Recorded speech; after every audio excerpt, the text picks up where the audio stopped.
いらんからくて。本日は冬ぶりに旭山動物園に。約1年前に来た時はライオンの夫婦が仲良く過ごしていた。その夫婦に子ライオンが3匹も。会いに来たぞ。ラブ旭山動物園として今回はここの歴史を伝えよう。旭山動物園の理念、伝えるのは命。昭和42年、日本最北の動物園として旭山動物園は開園。開園日は土曜日の小雨の中、各国大使も参列する中、盛大に行われた。翌日曜日は5万人近い来園者。開園1ヶ月で当初目標の3倍以上にあたる15万人以上の来園者があったらしい。昭和58年にジェットコースター導入。北海道初上陸ということもあり、設置当時は長い行列ができ、最高3時間待ちも。24年間延べ109万人の利用者を乗せ、平成18年老朽化によりその役目を終えた。昭和50年代の旭山動物園は言うなれば旭川市民憩いの遊園地。ツインドラゴン、ジェットコースターの運行を開始した昭和58年には過去最高の入園者59万8,000人を記録。遊具の時代は長くは続かない。日本各地に大規模な遊園地が次々と誕生し、子どもたちの関心はそちらへ向かっていった。そして旭山動物園はこの昭和58年をピークに毎年入園者が減っていった。昭和62年、一時の遊具によるブームも去り、動物園は冬の時代を迎えた。開園後20年を経過し、飼育舎も古く、動物が逃げないように緊急補修をしたこともあった。来園者は徐々に減っていく。いつかこの動物園を何とかしたい。いつか理想の動物園を我々の手で考えたいという飼育員たちがいた。その頃の飼育員たちの合言葉は、1人が1日最低10人の来園者に満足して帰ってもらおうだった。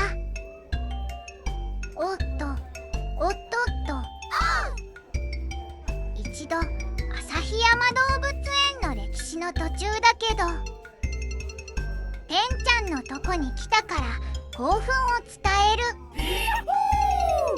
何度も来てるけど初めて空飛ぶペンギンを撮影。タイミングが悪くこの水槽を泳いでくれなかったんだ。キングペンギンが楽しく泳ぐ姿を見ながら歴史に戻るぞ。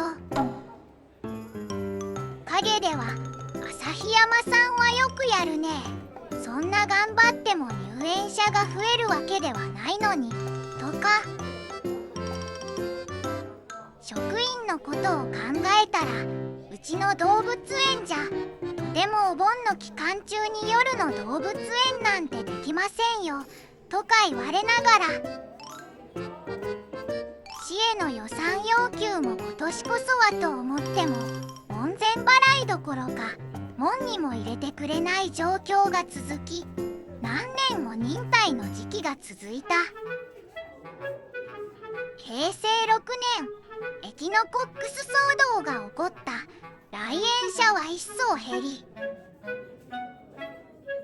いよいよ閉園間近かとの噂もまことしやかに流れるように。平成6年末、新しい旭川市長が誕生。新市長は旭川の顔となる新施設として当初は水族館建設を考えていた。しかし不況の折、市には財源がない。折しも旭山動物園は施設の老朽化で誰が見ても補修・リニューアルが必要。平成7年初夏、園長を市長室に招き、どのような考えを持っているのかを聞くことに。園長にしてみれば、長年門前払いどころか門にもたどり着けないような日々が続く中、市長に呼ばれるなんて。日頃から考え続けていた動物園構想を熱く語り続けた。会談は当初30分の予定が2時間以上にもなったんだ。熱意が実ったのか、平成8年度予算で新施設、子ども牧場が建設されることになった。子ども牧場はヤギ、豚、ウサギ、アヒル、ニワトリなど家畜やペットとの触れ合いを通して命を感じてもらう施設。この年から導入した動物園パスポートとともに何回でも来園し、休日の一日を動物園でゆっくり楽しむ人々が増加。旭山動物園最初の行動展示施設、ととりの村もオープン。平成9年度は総入園者数30万6255人となり、前年を4万5000人も上回る結果に。今年で開園56年、多くの人によりこの旭山動物園は愛され育てられてきた。今回の来園は高得点。てんちゃんが空を泳いでる姿が見れたから大満足だ。次はまたまた大きくなってる夢に会いに行こう。ホッキョクグマの子供、夢が誕生したのは2021年12月。体長は約30センチ、重さは600グラム。本当に小さかったんだよ。旭山動物園でホッキョクグマが誕生するのは40年ぶり。食欲旺盛な夢の体重は100キロを超え、母親のキリカのちょうど半分ほどの大きさになったぞ。小さい頃は深いプールが怖くて入れなかった。2002年9月、ホッキョクグマ館が完成。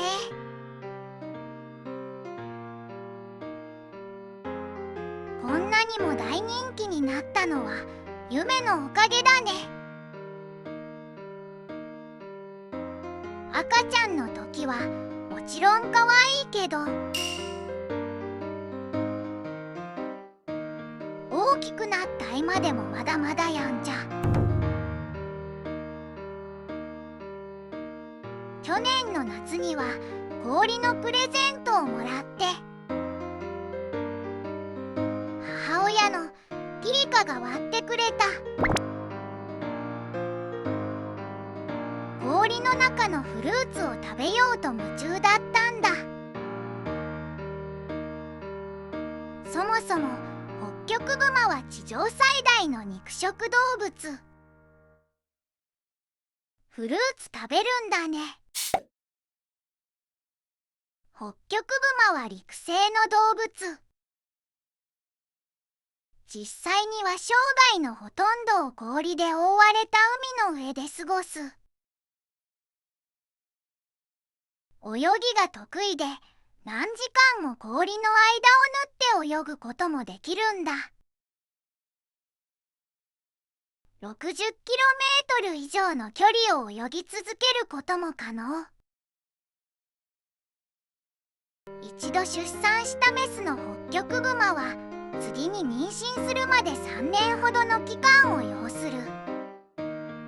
やっほー。今回の目的、すごいが書くから。2022年9月12日にオリトとヨウに赤ちゃんが。出産した3頭はすべてメス。名前はレイ、イト。さすがライオンちゃん、半年ほどでこんなにも大きく。そして天気もよく気持ちがいいのか、ずっと寝てる。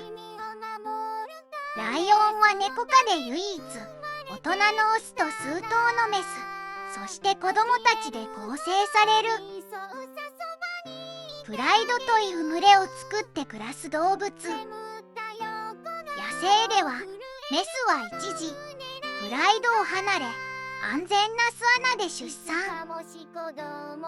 子供が歩けるようになったらプライドに戻ってくる。そしてプライドの中で子供たちは成長。3年ほど経つと成長した子供たち、特にオスはプライドから追い出される。まだ寝室しか知らない子供たちをオリトと暮らす場所、格子状へ出すことから始まった。もし子供たちが外へ出ることを恐れてしまったら、日にちが経てば経つほど成長した姿を見たオリトが自分の子供と認識せず襲う危険が高まってしまう。10月21日、オリトがいない間に子供たちを外へ出してみた。子供たちは初めての屋外に大はしゃぎ。1ヶ月以上外に出ていなかったようものびのびしている。30分外で遊んだ赤ちゃんたち。オリトと同居する第一関門は無事クリア。しばらくヨウはオリトを威嚇し続けた。子供たちを守るために何度も威嚇。オリトは子供たちを傷つけるつもりはなかったはず。野生の本能でそうしていたんだ。ある日ヨウがいつものようにオリトに威嚇。オリトは勘弁ならんと威嚇し返したんだ。この行動を境にヨウは威嚇をやめた。子供たちがオリトとじゃれてても見守るように。動物園で大事にされてるとはいえ野生の本能はわからないもの。飼育員さんも気が気じゃないよね。こんなにまったりしている現在、よきよき。さてさてところ変わり、このモフモフは何でしょう。時間の問題なのか、暖かさが原因か。爆睡の動物たちばかり。このモフモフも全く微動だにせず顔を見せてくれなかった。正解は雪ひょうの優位。大きな可愛い猫。2018年7月に埼玉の子ども動物自然公園から引っ越ししてきたマヌルネコのブルージャ。北海道発のマヌルネコが見れる動物園になったんだ。アップのままだけど結構高くて遠いところにいる。見んじゃねえ予感がたまんないね。実際にはまだまだ他の動物たちも撮影していた。驚くほどみんな爆睡。また来るし爆睡たちは次回にしよう。すがに暑いな。ということで小休止。お昼だけどご飯は楽しみにとっておくためおスイーツ。すごく並んでるけど頑張って並んでみよう。よし、かき氷いちご、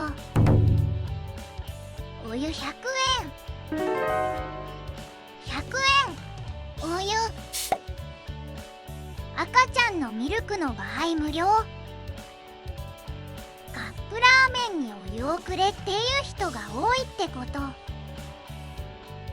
ちと衝撃だったけど確かに手間はかかるしね。マウマだったぞ。ちょいと癒しのアヒルさん。アフラックしか思いつかん。しかしかわいいな。いろいろ割愛しながらも最後はこの子たち。アフリカ原産で米国生まれのアミメキリン。オスの元気15歳。ドアップでくしゃくしゃな顔でご飯中。こっち見てるよね。この元気の家族には不幸が続いた。昨年妻のユイを事故で亡くしたんだ。2013年12月に米国で生まれ2年後に来園したユイ。ママキリンになり8歳のユイ。2022年10月7日作業台の裏側に頭部が引っかかった状態でぐったりしているのを発見したのは来園者だった。裏側にある飼育員用のはしごのステップの内側に角が引っかかり、暴れた弾みで足を滑らせて宙づりになった。この際首に強い衝撃を受けて頸椎を損傷したのが致命傷になったみたい。飼育員さんたちも来園者も悲しみだよね。特に飼育員さんたちは悲しみも悔しさもあったはず。なぜならユイと元気には18年10月生まれのエイトと20年12月生まれのアサヒ2頭の息子がいる。そのエイトが1歳目前の19年9月寝室になっている飼育室で亡くなっているのが見つかった。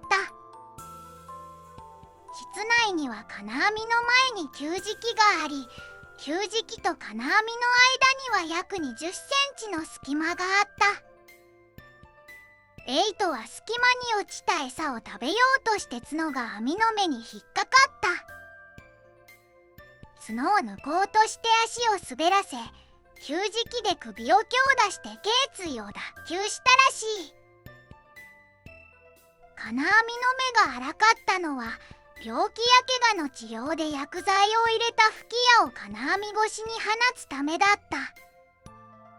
網目は吹き矢の筒の口径に合わせていた。事故後、縁側は網を目の細かいものに張り替えたんだ。ユイの事故も防げたはずと後悔しただろうね。どんなに気をつけてても絶対はないから生き物と共存するという難しさだろう。旭山動物園の理念、伝えるのは命。かわいいねだけじゃなく、それぞれにいろんな学びがあるね。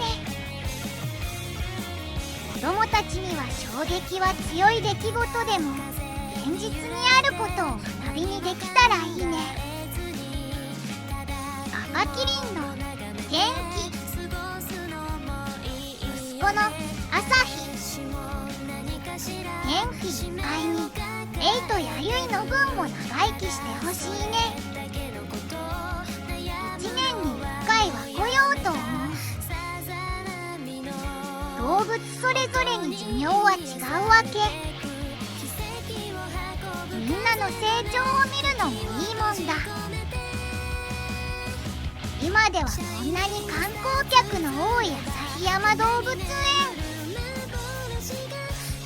小さい頃は遊園地もあってアミューズメント目的に来てたって。